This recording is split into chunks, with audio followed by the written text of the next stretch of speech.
মার্কিন রণতরীর পর এবার ইসরায়েলে হামলা করেছে ইয়েমেনের বিদ্রোহী গোষ্ঠী হুতি।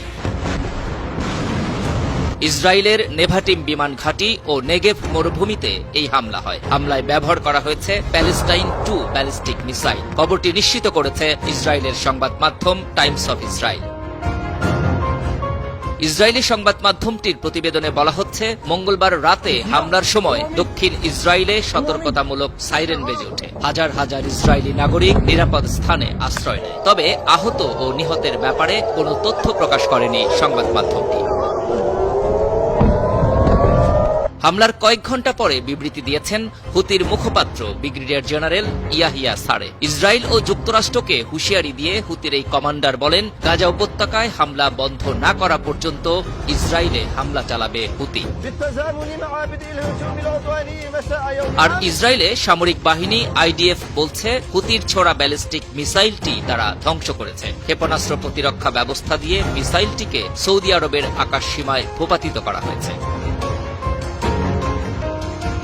এর আগে শনিবার থেকে হুতি নিয়ন্ত্রিত ইয়েমেনের বিভিন্ন প্রদেশে বিমান হামলা শুরু করে যুক্তরাষ্ট্র। সেসব হামলায় নিহত হয়েছেন নারী ও শিশুসহ 53 জন ইয়েমেনি নাগরিক। প্রতিশোধ নিতে হুতিরা পাল্টা হামলা করতে পারে এমন আশঙ্কায় ছিল ইসরায়েল। সেই পরিপ্রেক্ষিতে রোববার থেকে বিমান বাহিনীকে সতর্কাবস্থায় রাখা হয়েছে। সংবাদ মাধ্যম টাইমস অব ইসরায়েল বলছে, ইরান সমর্থিত হুতি গোষ্ঠী 2023 সালের নভেম্বর থেকে এখন পর্যন্ত ইসরায়েলে 40টির মতো ব্যালিস্টিক মিসাইল নিক্ষেপ করেছে। এ সময় ড্রোন হামলাও করা হয়। ইয়েমেনের এই গোষ্ঠীটি লোহিত সাগর ও আরব সাগরে চলাচলকারী শতাধিক বাণিজ্যিক জাহাজে হামলা করে। এসব হামলায় বাণিজ্যিক জাহাজ ডুবে মারা যায় বেশ কয়েকজন নাবিক। তাদের হামলার লক্ষ্যবস্তু ছিল মার্কিন ও ইসরায়েলি জাহাজ। মধ্যপ্রাচ্যে ইরানের প্রক্সি হিসেবে কাজ করে হুতি। ইয়েমেনের এই বিদ্রোহী গোষ্ঠীকে সব ধরনের সামরিক ও অর্থনৈতিক সহায়তা দেয় তেহরান। বিশ্বে সমুদ্রপথে পণ্য পরিবহনের গুরুত্বপূর্ণ পথ লোহিত সাগরে গোষ্ঠীটির রয়েছে শক্তিশালী ঘাঁটি।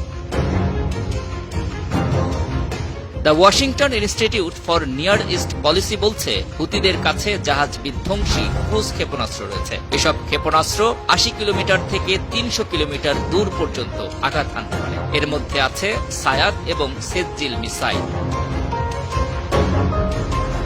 এই থিঙ্ক ট্যাঙ্ক আরো বলছে, দূর থেকে লক্ষ্যবস্তুতে আঘাত হানতে হুতির হাতে আছে জাহাজ বিধ্বংসী ব্যালিস্টিক মিসাইল। যেসব মিসাইলগুলোর অবস্থান নির্ণয় করাও কঠিন। দ্রুতগতির কারণে এসব মিসাইল মুহূর্তের মধ্যে আক্রমণ করতে পারে।